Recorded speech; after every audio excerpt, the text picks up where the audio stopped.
이번 주 목요일에는 수능 시험을 봅니다. 짧게는 1년, 길게는 12년 동안 열심히 심었던 것을 정말로 편안한 마음으로 잘 얻을 수 있는 시간이기를 간절히 바랍니다. 공부를 잘하는 사람하고 공부를 못하는 학생하고 누가 더 공부를 많이 할까요? 교수하고 학생하고 누가 더 공부를 많이 할까요? 세계적인 석학, 뛰어난 교수와 평범한 교수 중에서 누가 더 연구를 많이 할까요? 공부는 하면 할수록 더 많이 하게 됩니다. 왜냐하면 공부를 열심히 계속하다 보면은 내가 얼마나 모르는 것이 많은지를 자연스럽게 알게 됩니다. 그래서 더 많은 시간, 최선을 다해서 공부합니다. 오늘 본문도 같은 이야기를 하고 있습니다. 마태복음 20장 29절에서 34절까지를 천천히 우리가 함께 읽도록 하겠습니다. 시작. 그들이 여리고에서 떠나갈 때에 큰 무리가 예수를 따르더라. 맹인 두 사람이 길가에 앉았다가 예수께서 지나가신다 함을 듣고 소리 질러 이르되 주여 우리를 불쌍히 여기소서 다윗의 자손이여 하니 무리가 꾸짖어 잠잠하라 하되 더욱 소리 질러 이르되 주여 우리를 불쌍히 여기소서 다윗의 자손이여 하는지라. 예수께서 머물러 서서 그들을 불러 이르시되 너희에게 무엇을 하여 주기를 원하느냐. 이르되 주여 우리가 눈 뜨기를 원하나이다. 예수께서 불쌍히 여기사 그들의 눈을 만지시니 곧 보게 되어 그들이 예수를 따르니라. 아멘. 갈릴리에서의 지금까지의 사역을 마무리하고 이제 예루살렘으로 가고 있습니다. 왜 오늘 본문에 나오는 메시아 대신 예수님께서는 예루살렘으로 가고 있는 것입니까? 오늘 본문 바로 앞절 20장 28절에 보면은 인자가 온 것은 섬김을 받으려 함이 아니라 도리어 섬기려 하고 자기 목숨을 많은 사람의 대속물로 주려 함이니라. 정말로 온 세상의 죄의 짐을 대신 짊어지고 십자가에서 죽기 위하여 지금 예수님은 예루살렘으로 가고 있습니다. 24km만 더 가게 되면은 이제 죽음의 현장에 도착하게 됩니다. 이 구원의 계획은 예수님이 태어나서부터 33년 동안 계획한 것이 아닙니다. 아담과 하와가 범죄한 이후부터 계획된 것이 아닙니다. 창세 전에 이미 계획된 이 구원의 계획이 이제 일주일 남았습니다.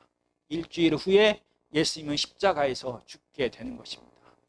이 거룩하고 무거운 발걸음을 갑자기 하찮아 보이는 두 맹인이 멈추게 했습니다.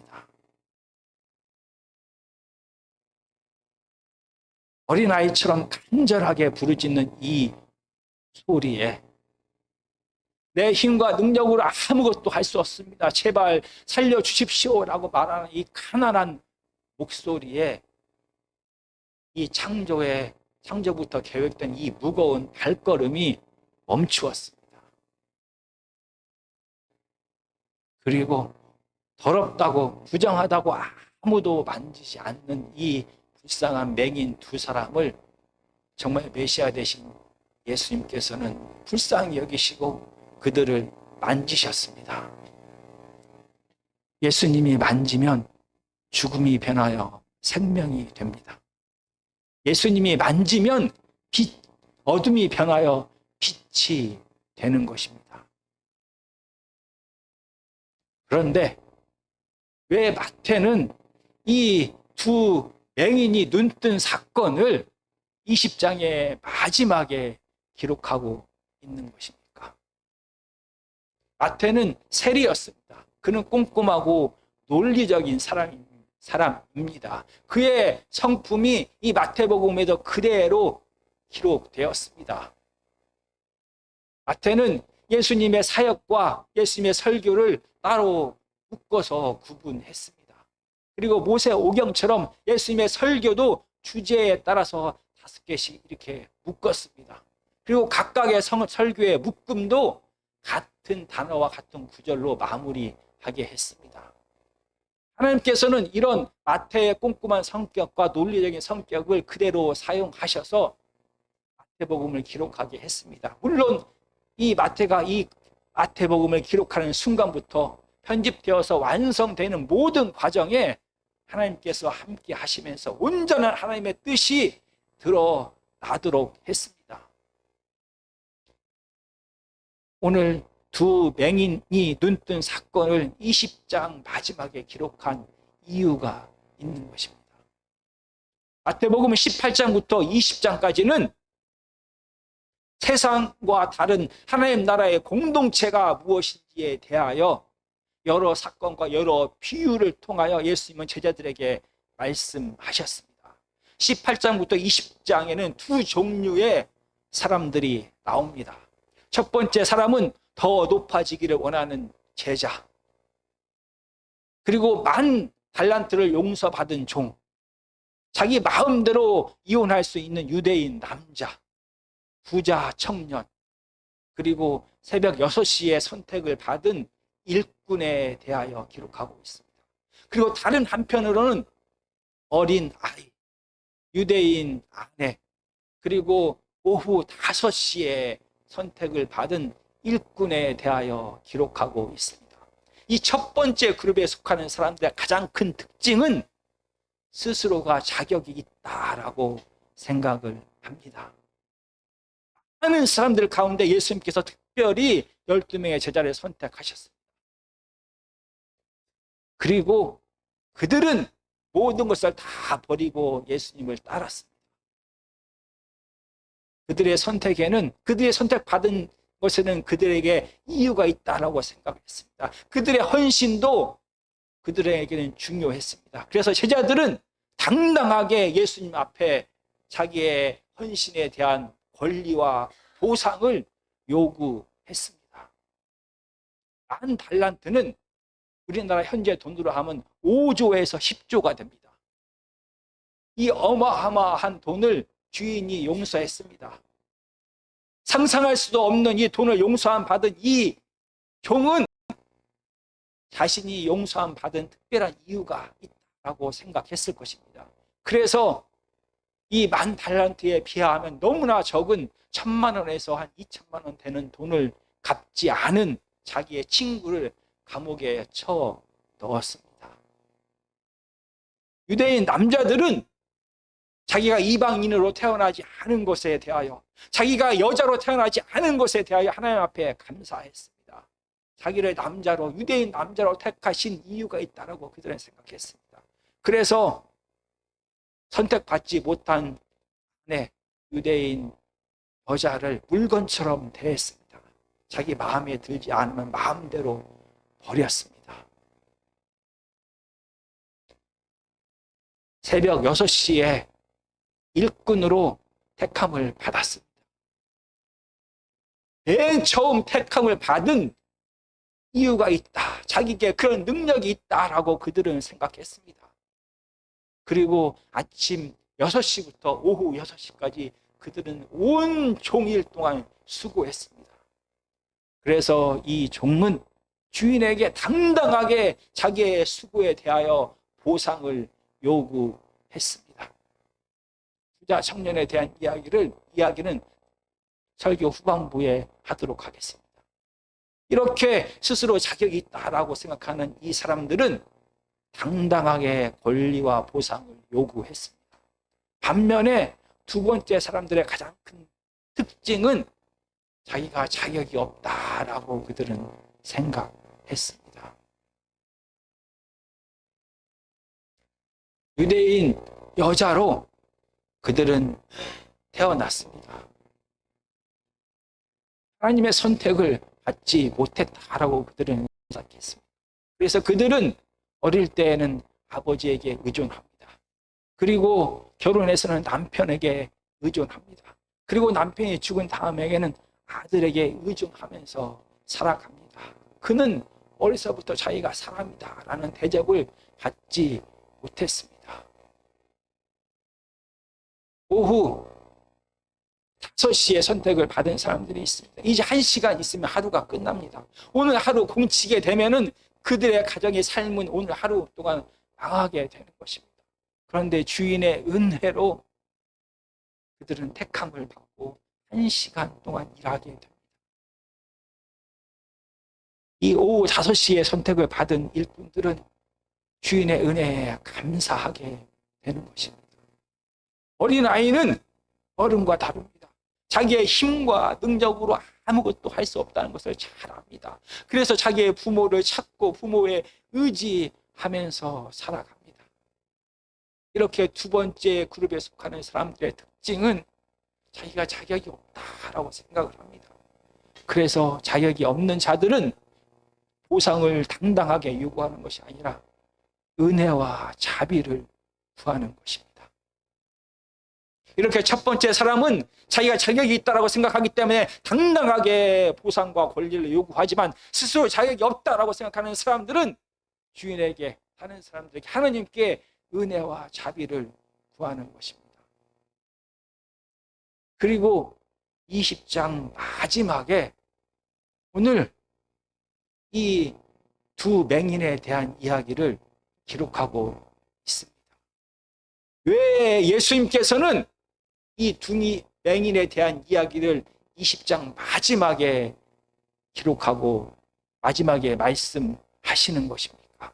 왜 예수님께서는 마태를 통하여 이 예수님의 공동체가 어떠한 공동체인지에 대하여 이야기하면서 그 마지막에 이 맹인의 사건을 기록하게 하신 것입니까? 예수님은 스스로 자격 있다라고 말하는 자들이 사실은 맹인이다라는 것을 깨닫게 하시기를 원했습니다.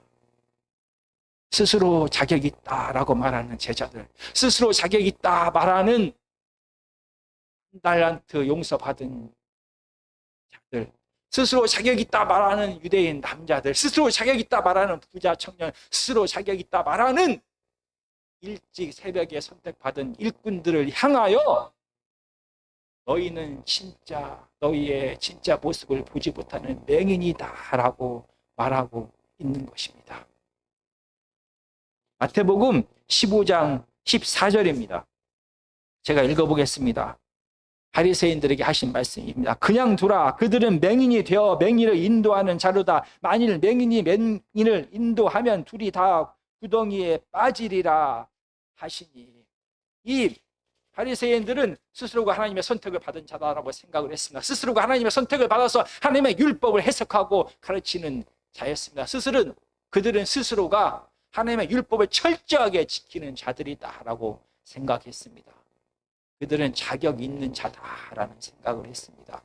그런데 예수님은 그들이 진짜 맹인이다라고 말하고 있는 것입니다. 마찬가지입니다. 18장부터 20장에 나오는 스스로가 자격 있다 말하는 자들은 사실은 그들이 벌거벗은 자요, 사실은 그들이 눈먼 자요, 사실은 그들은 마음에 탐욕이 가득한 자다라는 것을, 사실은 그들이 맹인이다라는 것을 예수님은 말하고 있는 것입니다. 우리가 구체적으로 이 부자 청년에 대하여 잠깐 살펴보겠습니다. 19장 16절부터는 부자 청년이 예수님께 나와서 이야기하는 것을, 사건을 기록하고 있습니다. 그 중에서 20절부터 22절까지를 제가 읽어보겠습니다. 그 청년이 이르되 이 모든 것을 내가 지키어 싸운데 아직도 무엇이 부족하니까? 예수께서 이르시되 내가 온전하고자 할진대 가서 내 소유를 팔아 가난한 자들에게 주라. 그리하면 하늘에서 보화가 내게 있으리라. 그리고 와서 나를 따르라 하시니 그 청년이 재물이 많음으로 이 말씀을 듣고 근심하며 가니라. 이 부자 청년은 예수님 앞에 나옵니다. 그가 어려서부터 하나님의 율법을 완전하게 지켰다라고 말합니다. 스스로가 자격이 있다라고 말하는 이 부자 청년에게 예수님께서 내 모든 재산을 팔아서 가난한 자들에게 주라. 그리고 나를 따르라 라고 말합니다. 예수님께서 이 말씀을 하시기 전까지 이 부자 청년은 어쩌면 스스로가 가장 완벽한 의인이다라고 생각을 하며 살았던 것 같습니다. 그러나 예수님께서 네 모든 재산을 다 팔아 가난한 자들에게 주라. 그리고 나를 따르라 하는 이 명령을 듣는 순간에 그의 마음에 무엇이 있는지를 그는 깨닫게 되었습니다. 그의 마음에 하나님이 가득한 것이 아니라 그의 마음에 재물에 대한 탐욕이 가득하다는 것을 그는 그때서야 깨닫게 된 것입니다. 왜 진짜 맹인이었던 이 재물이 많은 청년은 자기가 맹인이라는 것을, 자기가 죄인이라는 것을 왜 깨닫지 못한 것입니까? 첫 번째 이유는 하나님께서 은혜로 주신 재물 때문입니다. 그는 부자였습니다. 하나님께서 그에게 은혜로 하나님 재물을 주셨습니다. 그는 생각하기를 내가 하나님의 뜻대로 의롭게 살아가기 때문에 하나님께서 보상으로 그에게 많은 재물을 주었다라고 생각했을 것입니다. 당시에 많은 사람들은 다 이렇게 생각했습니다. 그래서 그는 그의 많은 재물이 하나님께서 은혜로 주신 이 많은 재물 때문에 그가 하나님 안에 있다라고, 그가 여전히 의인이다라고 그는 생각했던 것입니다. 이 재물이 그로 하여금 그 안에 있는 이 죄악을, 탐욕을, 그가 맹인이라는 것을 보지 못하게 했습니다. 그가, 이 부자 청년이 자기가 맹인이라는 것을 보지 못한 두 번째 이유는 그의 열심과 헌신 때문입니다. 그는 어려서부터 하나님의 율법을 철저하게 지켰습니다. 바리새인처럼 매일 기도하고 금식하고 구제하는 삶을 열심히 살아갔습니다. 이런 그의 헌신이 그로 하여금 그가 그 마음에 죄악이 가득한 죄인이라는 것을, 그가 정말로 눈이 떠야 될 맹인이라는 것을 알지 못하게 했던 것입니다. 마찬가지입니다. 첫 번째 부류의 사람들, 스스로가 자격이 있다 말하는 모든 사람들은 같은 생각을 하면서 살았습니다. 그들이 맹인이라는 것은, 그들이 벌거벗었다는 것은, 그들이 아무것도 할 수 없는 어린 아이와 같다는 것을 그들은 보고 듣고 깨달을 수 없는 맹인이라는 것을 알지 못했습니다. 첫 번째 이유는 마찬가지입니다. 하나님께서 은혜로 그들에게 주신 모든 것 때문입니다. 하나님께서 은혜로 그들을 선택하셨습니다. 하나님께서 은혜로 그들에게 소명을 주셨습니다. 하나님께서 은혜로 그들에게 재물을 주시고 용서하시고 모든 지식을 더하셨습니다. 그러나 자격이 있다라고 생각하는 자는 은혜로 받은 것이 아니라 자기가 받을 자격이 있다라고 생각했던 것입니다. 두 번째로 이 자격이 있다라고 생각하는 사람들이 자기가 맹인되면, 자기가 어린이 되면, 자기가 죄인임을 깨닫지 못한 이유는 그들의 헌신 때문입니다. 그들은 자기의 모든 것을 버리고 예수님을 따랐습니다. 그들은 아침부터 12시간을 온종일 수고했습니다. 그들은 매일매일의 삶 속에서 헌신하고 율법을 지키려고 노력을 했습니다. 이런 그들의 헌신이, 그들의 열정이, 열심히 그들로 하여금 그들이 벌거벗었다는 것을, 그들이 죄인이라는 것을, 그들의 마음속에 여전히 탐욕이 가득하다는 것을, 그들이 눈을 떠야 될 맹인이라는 것을 보지 못하게 한 것입니다. 이렇게 자기가 맹인이라는 것을, 자기가 죄인이라는 것을, 자기가 어린 아이라는 것을, 자기가 눈을 떠야 될 맹인이라는 것을 깨닫지 못하는 자는 예수님 앞에 나와 간구하지 않습니다. 오늘 본문에 나온 맹인처럼 내 힘과 능력과 지혜로 아무것도 할 수 없습니다. 예수님이 정말로 필요합니다. 나를 도와주십시오라고 하나님의 은혜를, 하나님의 자비를 구하지 않게 되는 것입니다. 이렇게 자기가 맹인이라는 것을 깨닫지 못하는 자는 두 번째로 자기가 주인 되어서 자기의 삶과 다른 사람들의 삶을 판단하기 시작합니다. 그래서 다른 사람들의 헌신과 다른 사람들의 소명은 하찮게 여기고 내 헌신은 과장해서 생각하게 되는 것입니다. 오늘 19장 27절을 마태복음 19장 27절입니다. 우리가 바로 옆이니까 함께 천천히 읽도록 하겠습니다. 마태복음 19장 27절입니다. 함께 읽겠습니다. 시작. 이에 베드로가 대답하여 이르되 보소서 우리가 모든 것을 버리고 주를 따라 싸운데 그런즉 우리가 무엇을 얻으리까? 베드로는 부자 청년이 그의 마음속에 하나님이 아니라 재물에 대한 탐욕이 가득하다는 것을 보았습니다. 그래서 예수님을 떠나는 것을 보았습니다. 그리고 나서 이 제자들을 대표하여 베드로는 예수님 앞에 요구합니다. 예수님, 우리가 모든 것을 다 버리고 예수님을 따랐습니다. 우리에게 무엇을 주시겠나이까? 라고 말합니다. 이 부자 청년의 헌신과 부자 청년의 마음속에 있는 이 탐욕을, 그리고 그렇게 행동하는 이 부자 청년을 베드로는 우습게 하찮게 여겼습니다. 그에 비하여 제자들은 자기는 모든 것을 다 버리고 예수님을 쫓았다라고 자기의 헌신은 이렇게 과장하여 이야기합니다. 정말 제자들은, 정말 베드로는 모든 것을 다 버리고 모든 재물을 다 버리고 모든 가족까지 다 버리고 예수 그리스도를 쫓아가고 있는 것입니까? 마태복음 4장 20절과 22절입니다. 처음 부름 받았을 때를 제가 읽어보겠습니다. 마태복음 4장 20절과 22절입니다. 그들이 곧 그물을 버려두고 예수를 따르니라. 그런 다음에 야고보와 요한을 부르셨습니다. 그러자 그들이 곧 배와 아버지를 버려두고 예수를 따르니라. 이 말씀만 보면은 예수님의 제자들이 모든 것을 다 버려두고 예수님을 따라간 것 같습니다. 정말 그렇습니까? 정말 제자들은 배를 버렸습니까? 정말 제자들은 가족을 버렸습니까?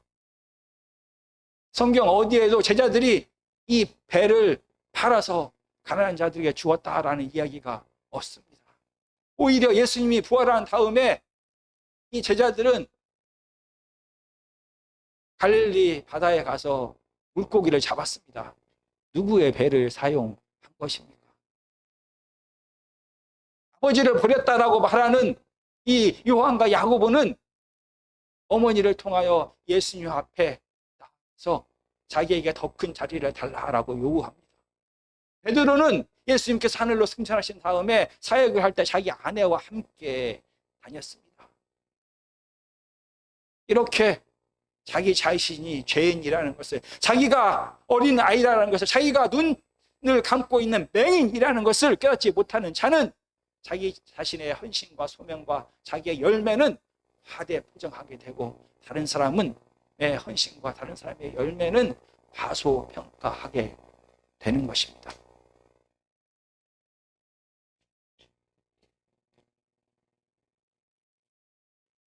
하나님의 말씀을 마치려 합니다. 마태복음 20장 34절을 함께 읽도록 하겠습니다. 마태복음 20장 34절입니다. 시작. 예수께서 불쌍히 여기사 그들의 눈을 만지시니 곧 보게 되어 그들이 예수를 따르니라. 마태는 의도적으로 눈을 떴다라는 이 말 뒤에 예수님을 따랐다라는 이 단어를 사용합니다.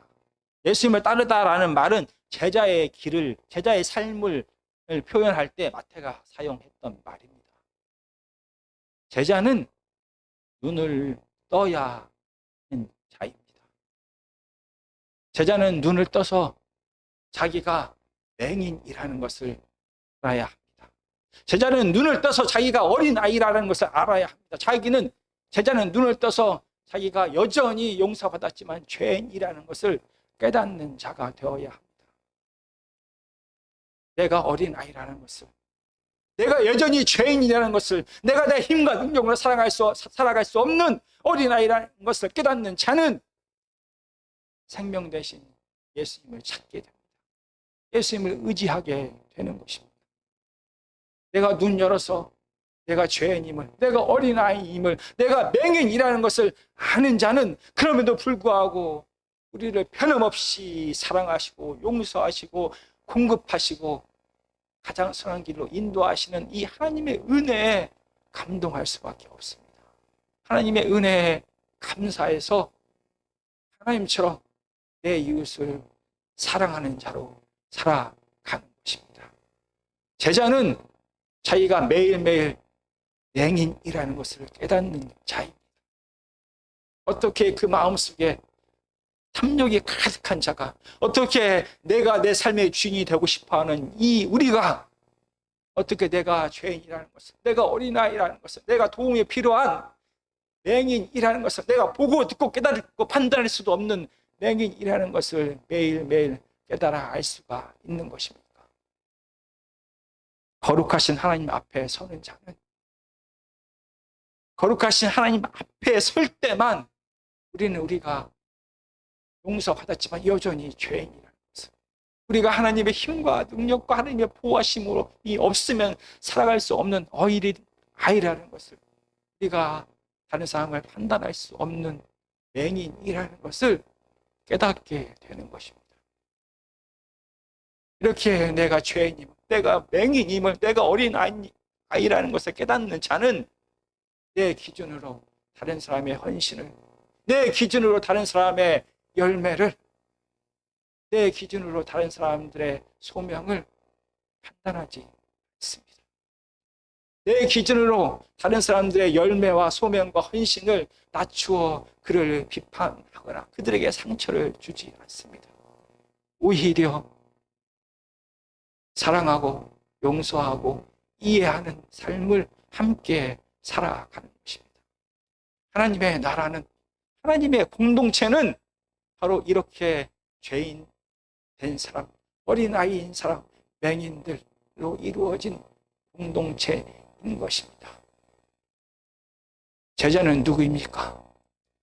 제자는 하나님 앞에서, 그리고 우리 믿음의 공동체 안에서 내가 맹인이라는 것을, 내가 죄인이라는 것을, 내가 어린 아이라는 것을 매일매일 깨닫는 자인 것입니다. 우리가 죄인됨은 하나님 앞에서만 우리가 깨닫게 되는 것입니다.